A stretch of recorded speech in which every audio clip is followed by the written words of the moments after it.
Welcome. Today, we're going to dive into the exciting world of Discord and learn how to create your very own server on PC with the latest updates.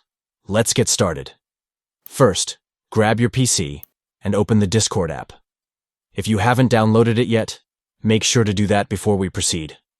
Once you're in, look over to the left sidebar and click on the big plus icon. This will open up a new window, giving you two options: join an existing server or create a new one.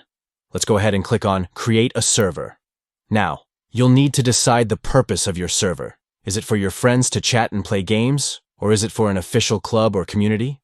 Don't worry, if you're unsure, you can always skip this question. Next, the menu for creating your own Discord server will pop up. Here, you can enter your server's name.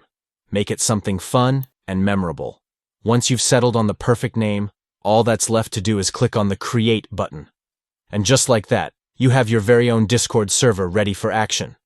Now you can invite your friends or community members and start chatting away.